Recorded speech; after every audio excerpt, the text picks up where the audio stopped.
बात कर रहे हैं वंदे मातरम।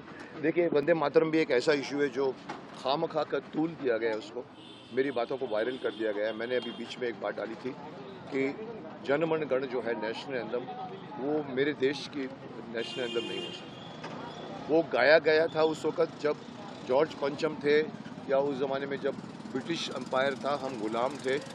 उस ज़माने में उनके शान में ये गाना लिखा गया था इमीडिएटली। जन मन गण अधिनायक जय है। अधिनायक कौन होता है? अधिनायक, अधिनायक जय है, भारत भाग्य विधाता। मतलब आप हमारे भारत के भाग्य विधाता हैं। पंजाब, सिंध, गुजरात, मराठा, ये सब आपको यश कर रहे हैं, जय हो जय हो जय हो। ये मीनिंग अगर एक हिंदी जानने वाले भी अगर सोचेगा, तो अगर ये हमारे भारत माता के लिए है या अगर झंडे के लिए है, तो भारत माता और झंडा वो देश के भाग्य विधाता नहीं होती, हम उनको अपना प्रतीक मानते हैं। तो जो वंदे मातरम गाना जो है, जिसमें हम मातरम झुक के कहते हैं कि हे माँ, हम तुम्हें वंदना करते हैं, जन मन गण अधिनायक को छोड़िए, वंदे मातरम, सुजलाम सुफलाम मलयज शीतलाम, मातरम वंदे मातरम। मैं चाहता हूँ कि ये हमारे देश का नेशनल एंथम बन जाए। और इतने सालों से जो हमने अंग्रेजियत भी झेली है।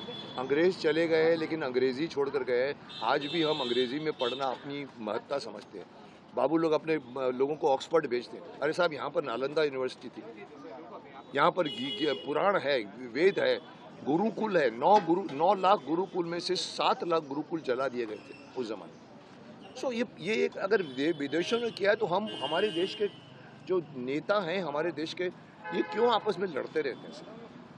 उसको हटाओ, उसकी कुर्सी खींचो। 4.5 साल उसमें निकल जाते हैं, 6 महीने बचते हैं तो हाथ जोड़ के खड़े होते हैं, वोट फॉर अस, वोट करते हैं, हम मूर्ख बन के फिर वोट करते हैं, फिर वही 4.5 साल तक वो ऐसे खड़े रहेंगे और जनता ऐसी खड़ी रहेगी, मेरे को ये करना है, नहीं हो रहा है, हट जाओ, लाइन में हट जाओ, वोट जाओ। अरे साहब, वो हमारे सेवक बनकर आते हैं, नेता बनकर, कभी लीडर, कभी भी हमारा राजा बनकर नहीं आते। मुझे ये थोड़ी शिकायत रही है कि क्यों नहीं हम अपने देश के युवाओं, अभी देखिए एक छोटी सी बात बन गई है, एक युवाओं की समस्या नीट को लेकर। कॉकरोच पार्टी, कॉकरोच ऐसी चीज़ है, जब घर में आती है तो हम उसको पकड़ के उठा के फाड़ फेंकते हैं।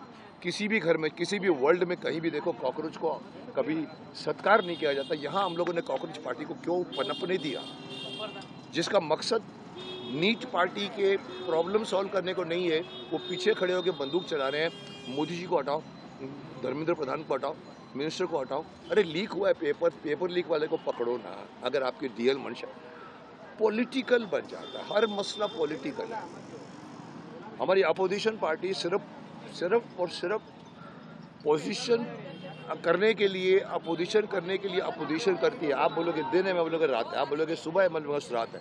क्यों? आप अपोजिशन में, ऐसा नहीं होता। देश के लिए सोचिए।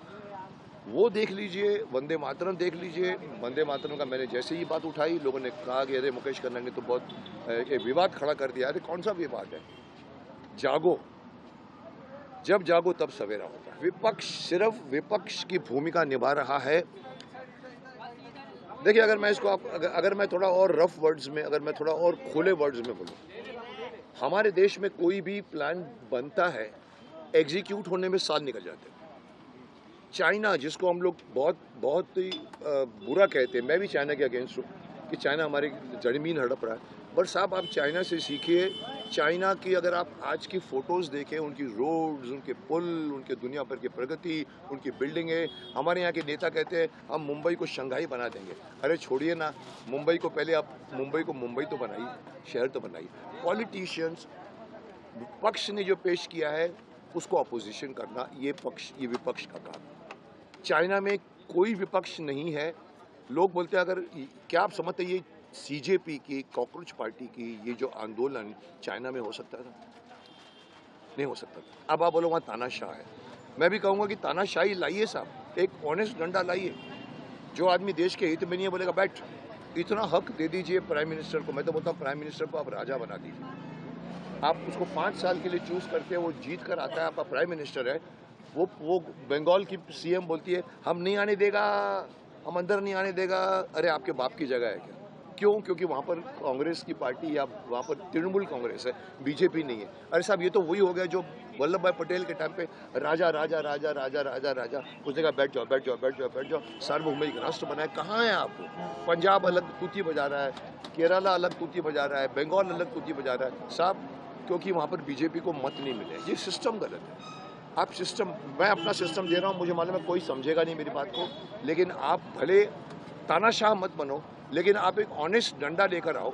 जो आदमी देश के लिए नहीं बोलता है उसको बोलो बैठ, और जो आदमी, मैं तो यहाँ तक बोलता हूँ पार्लियामेंट में विपक्ष करती क्या है, 1 महीने का सेशन या 1.5 महीने का मुझे नहीं मालूम, 1 महीने में से 30 दिन में से 25 दिन तो धरना, बाहर निकल जाते हैं, काम नहीं होने देते हैं। साहब आपको 1-1 दिन का भत्ता मिलता है, हर एमपी को अटेंड करने का 1 दिन का पता नहीं कितने हज़ार मिलते हैं, वो बंद कर दीजिए आप। जिस दिन आपने काम नहीं करने दिया उस दिन उसको भत्ता मत दीजिए। मैं तो यहाँ तक बोलूँगा कि जिसने अगर पार्लियामेंट को नहीं चढ़ने दी जाए उसकी सदस्यता निकाल दीजिए। आप हमारे लिए काम करने गए थे, आप अपनी बात मनाने के लिए, झगड़ा करने के लिए नहीं गए थे। सो विपक्ष अपनी जिम्मेदारी के हिसाब से अपनी भूमिका नहीं निभाता, मुझे शिकायत। आपको अगर लगे कि अगर पक्ष, अगर मोदी जी, देखो मोदी जी के नाम से उनको पता नहीं क्या नफरत है, क्या है, मोदी जी को तो नहीं बैठने दूंगा। अरे तुम्हारे पास कौन सा नेता है मुझे बताओ ना, मोदी जी ने कुछ तो किया है? आज कौन सा प्राइम मिनिस्टर, नेहरू जी से लेकर, आप इंदिरा गांधी से लेकर, राजीव गांधी से लेकर, सोनिया गांधी से लेकर, मनमोहन सिंह से लेकर, नरसिम्हा राव से लेकर, आज तक आप लिस्ट निकालो, कौन सा प्राइम मिनिस्टर ऐसा है जो बाहर गया हो और अमेरिका के प्रेसिडेंट बाइडेन ने उसको पीछे से ऐसे किया हो, टर्न किया हो, गले मिला हो? सर ये मान मिला है हिंदुस्तान को, कहीं ना कहीं आपको वो समझना पड़ेगा कि वो दे रहा है। बड़े उसमें कौन सी कमियां हैं, कमियों की बात कीजिए, और सब कुछ ही कमियां नहीं, आप हटा दीजिए उसको। हटाने से क्या होगा यार? आज धर्मेंद्र प्रधान को हटाने से क्या होगा? एक पेपर लीक के मामले में अगर आप प्राइम मिनिस्टर को हटा दोगे तो प्रॉब्लम तो सॉल्व नहीं होगा। आप तो सिर्फ अपनी रोटी सेक रहे हो। अरे यार चलो किसानों का आंदोलन गर्म है, चलो किसानों के आंदोलन के पीछे बढ़ जाते हैं, खालिस्तान पीछे बढ़ जाता है। ये नीट आंदोलन गर्म है, चलो जाके पीछे बढ़ जाते हैं। राहुल गांधी जाके गुजरात में बैठ के छात्राओं के आंदोलन कर रहा है। कर क्या रहे हैं? मजाक बना रखा है। I am very much against people who don't work for country, they are only interested कि ये गद्दी हमको मिल जाए। अरे आप करने क्या वाले हो? आपके पास कौन सा नेता है बताइए? माफ़ करना, कांग्रेस के पास बहुत नेता थे, आज कांग्रेस के पास, मैं ओपनली बोलता हूँ, कौन सा नेता है? राहुल गांधी, सोनिया गांधी, जो खड़ी होकर बोलती है बंद करो बंद करो बंद करो, ओपनली कैमरे के सामने बोल रही है वंदे मातरम की, ये बंद करो बंद करो बंद करो। अरे क्या हिम्मत है आपकी? और उनको फिक्र नहीं है, दे आर नॉट बॉदर्ड। सिखाओ, एक रूल पास करो, जो देश के हित के लिए नहीं होगा पार्लियामेंट में उसको बैठने नहीं दिया जाएगा। शर्मिला टैगोर जी कमेंट किया है कि एक धर्म के लोगों को, अगर जो एक धर्म को मानते हैं वो वंदे मातरम का 2 लाइन तो गा दो संजय का बाद में नहीं गाओ। क्या बताया कारण? कि जो एक ईश्वर को मानता है, एक गॉड को मानता है, वो हमारे देवी देवताओं को नहीं समझेगा। इसलिए आप क्या करो, ये जो बिगिनिंग के 2 स्टैंजा रखो, बाकी किसी को समझ में नहीं आएगा, और धर्म के लोगों को मिलाना चाहते हो। क्या बचकाना वाली बात है? इतनी अच्छी एक्ट्रेस, इतने अच्छा काम कर चुकी है, बंगाल में से निकली है, टैगोर फैमिली से निकली है, और वो ये नहीं समझती कि आपके बंगाल में काली माता, देवी माता की जितनी पूजा होती है पूरे देश भर में नहीं होती। तो हम क्या बोलेंगे कि वो अभी नवाब फैमिली में गई है तो क्या चेंज हो गई है? वो नवाब फैमिली में जाके धर्म चेंज कर दिया उसने। आज ये बातें, ये जो बात कर रहे हैं वो इररिस्पॉन्सिबल बात, वो हो सकता है अपना पक्ष कहने के टाइम पे कुछ आदमी मुझको भी पकड़ते हैं, अब उनको ट्रोल हो रही है। आप क्या बोलते हैं? हो सकता है उसका मतलब कुछ और होगा, उनका मतलब कुछ और होगा कि बाकी के 4 अंतरे इनको समझ में नहीं आता। पर इनको समझ में नहीं आता है उसका कारण ये नहीं है, उनको ये नहीं है कि देवी देवता हमारे पास क्यों है, हमारे पास नहीं है, हम नहीं मानते। उनका ये है कि हम सिर्फ खुदा के सामने झुकते हैं, हम माता के सामने भी नहीं झुकते हैं। और हमारी परंपरा में माता पिता के सुबह उठ के पैर पड़ने पड़ते हैं, और उन्होंने शुरू से कहा कि हम ये नहीं गाएंगे, हम वंदे मातरम नहीं बोलेंगे, हम बोलेंगे हे माँ तुझे सलाम। सलाम बोलते हैं, आप वंदना नहीं कर सकते। आप उसको हिट करके बैठे हुए जो रहमान साहब का भी माफ़ करना, बाकी काफ़ी बातें बोल गए हैं, वो हमारे देश ने उसका मान दिया है, पर एंड में धर्म बीच में आ जाता है।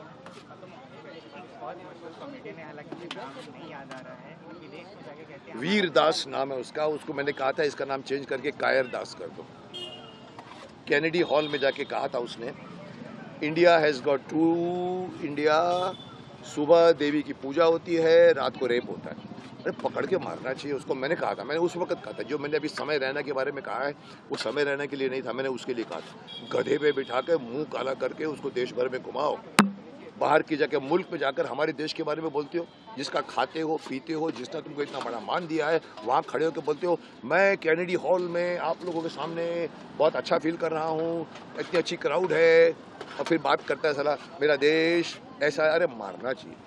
सब बैन किया, एमपी गवर्नमेंट ने थोड़ा टाइम बैन किया, बाद में फिर घूम रहा है, फिर वही बेहूदगी के अश्लीलता से भरे हुए आप डायलॉग्स बोलते हो, बिलो द बेल्ट बात करते हो। सो मैं, आप जो पूछ रहे हो जवाब मिल गया यार। क्या कपड़े कम पहनना, मैं पूछ रहा हूँ, महिला भी खड़ी है यहाँ पर, कपड़े कम पहनना क्या आपका अधिकार है? कपड़े कम कौन पहनता है? जिसके पास पैसे नहीं होते। एक ज़माने में हमारी कोई किसी के कपड़े फटे होते तो बोला कितना भिखारी है यार, इसके पास बेचारे में कपड़े नहीं है। आज साहब ब्रांडेड में फाड़ फाड़ के पहनते हैं। एक बार किसी ने मुझे कहा था सर ये फटा हुआ है, मैंने कहा ये मैं फाड़ता तुमको दिखता है, वो साला पैंट फटी पहनता तुमको माननी पड़ता। ये कम कपड़े पहनकर घूमना एक तरह की अश्लीलता है। हमारा समाज शुरू से इसको एक्सेप्ट नहीं करता। रामायण का इतिहास है, महाभारत का इतिहास है, हमारे यहाँ घूंघट होता है, साड़ियाँ होती है। ये विदेशी FTV आया था एक ज़माने में।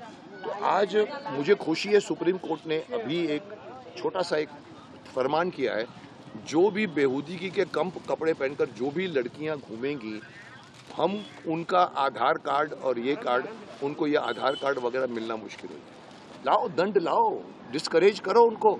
देखिए मुझे हैरानी ही नहीं हुई, मैं स्तब्ध रह गया। एक लड़की 17 से 20 साल की लड़की ओपनली कैमरे के सामने होकर ऐसी माँ बहन की गालियाँ दी, मैं सुनने में शर्मा गया, उसको बोलने में शर्म नहीं आ गई। और मुझे नहीं, पूरे देश ने नोट किया।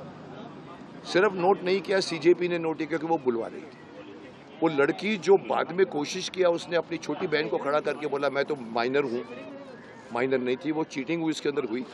वो लड़की ने, और इसके अलावा एक वो नहीं थे, कम से कम 10-12 लोगों ने मोदी जी के मदर को लेकर विदेशी PM इटली के उसके खिलाफ बोल कर गई।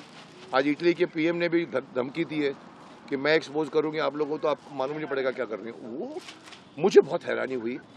मैं इतना बोलता हूँ, जो भी लड़का लड़की बोल के गया है, उनको लगा कैमरा मेरे पास है, पूरा हिंदुस्तान देख रहा है, बोला अरे ये तो ये कर देना चाहिए, अरे ये तो कर। उनको मालूम है जो बोल के गए उनके माथे पे लिखा गया। आगे जाकर न उनको कभी वीज़ा मिलेगा, न उनको कोई अच्छी नौकरी मिलेगी। कोई भी बड़ा आएगा, अच्छा तुम वही लड़की हो ना जिसने गाली दी थी, हटाओ उसको। Now they are realising it. उस वक्त जोश था या पैसा था? हो सकता है पैसा दिया होगा। ये सब इन्फ्लुएंसर्स थे, पकड़ के आए थे जिनका यूट्यूब चैनल, आइए आप इधर आके बोलिए। मतलब कुछ नहीं था। आपको बात करो नीट की, आप बात कर रहे हो मोदी के चरित्र की और मोदी के माँ की बात कर रहे हो। ये बीच में डिफरेंस आपको समझ में आना चाहिए। तो मैं बहुत ही ओपनली मैंने उसको कहा था, फिर लेकिन बाद में मैंने रियलाइज़ किया कि ये जेन ज़ी नहीं है, ये जेन ज़ी में घुसे हुए कॉकरोचेस हैं।